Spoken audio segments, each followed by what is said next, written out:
Hello friends, હું છું doctor Swapnil Shah. Lifestyle wellness અમદાવાદમાં વેલનેસ ફિઝિશિયન તરીકે પ્રેક્ટિસ કરું છું.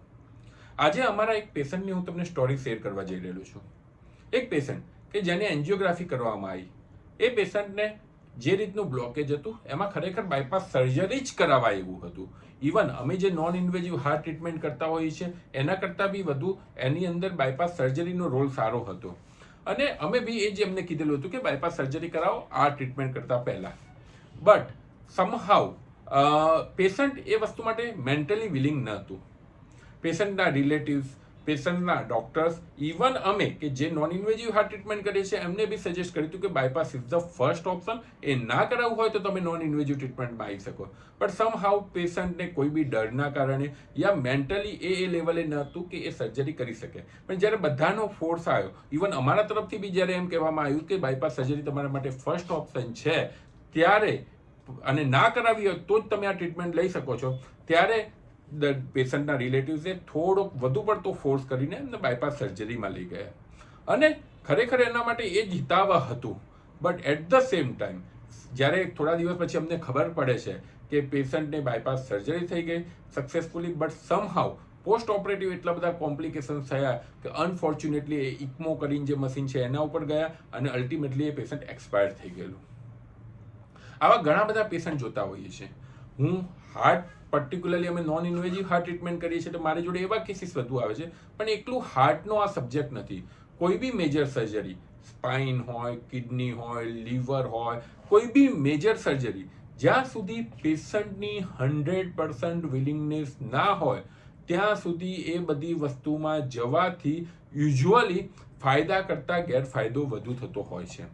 જ્યારે બી કોઈ વસ્તુ તમારા શરીરની અંદર, મતલબ કે જે આપણી લેમેન લેંગ્વેજમાં છેડછાડ કરવામાં આવે છે, કે જ્યારે એ વસ્તુને ખરેખર પેશન્ટ માટે બેનિફિશિયલ હોઈ શકે પણ એ મેન્ટલી જો તૈયાર નથી અને એ વસ્તુ એના અગેન્સ્ટ ધ વિલ જઈને કરવામાં આવતી હોય છે, ત્યારે અમે જોયેલું છે કે સમહાઉ એ પેશન્ટનું આઉટકમ, પ્રોગ્રેશન બહુ ખરાબ થતું હોય છે.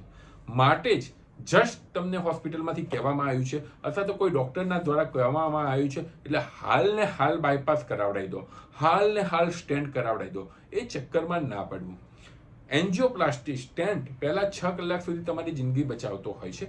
6 કલાક પછી એઝ સચ ન્યુએસ્ટ રિસર્ચ પ્રમાણે એનો બહુ એટલો સિમ્પ્ટોમેટિક રિલીફ સિવાય બીજો કોઈ મેજર રોલ નથી.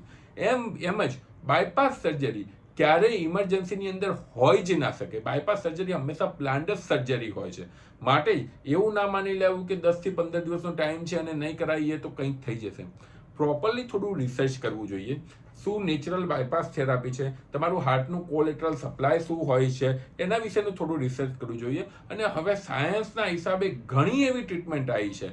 ECP ટ્રીટમેન્ટ છે, ESMR ટ્રીટમેન્ટ છે, ઘણી બધી એવી ટ્રીટમેન્ટ આવી છે કે જેનાથી આપણે નેચરલ કોલેટરલ સર્ક્યુલેશન કરી શકતા હોઈએ છીએ. તો રાધર દેન કોઈ બી ડિસિઝનમાં હરી લેતા કરતાં, કોઈ બી ડિસિઝનમાં એકદમ જાણે બીકના લીધે લેતા કરતાં પહેલાં મારો એક એડવાઇસ છે કે ખરેખર પેશન્ટને તમે સેમ બોર્ડ ઉપર લઈ આવ્યો, એને થોડું કાઉન્સેલિંગ કરો. બાયપાસમાં જાય તો બી વાંધો નથી, but at the same time આપણે જે ફોસલાઈને કરીએ છીએ એને બદલે જ એમને સમજાવીને કરીએ તો એમનું મેન્ટલ વિલિંગનેસ હોય, મેન્ટલ પાવર સ્ટ્રોંગ હોય તો આ બધી થેરાપીના અથવા તો આ બધી ટ્રીટમેન્ટના જે બાયપાસ કે સ્ટેન્ટના આઉટકમ બહુ સારા હોય છે.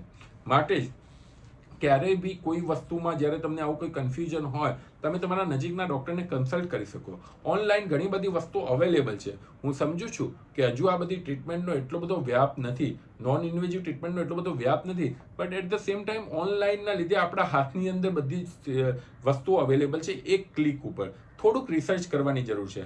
અને અનફોર્ચ્યુનેટલી ઇવન અમારી ડૉક્ટર કમ્યુનિટીની અંદર બી આનો એટલો બધો નથી ખ્યાલ હતો, કારણ કે એ વસ્તુ અમુક વસ્તુ એવી છે કે જે 4-5 વર્ષથી આવી છે, તો એના લીધે એનું એટલું હજુ પ્રોગ્રેસ થતા વાર લાગશે.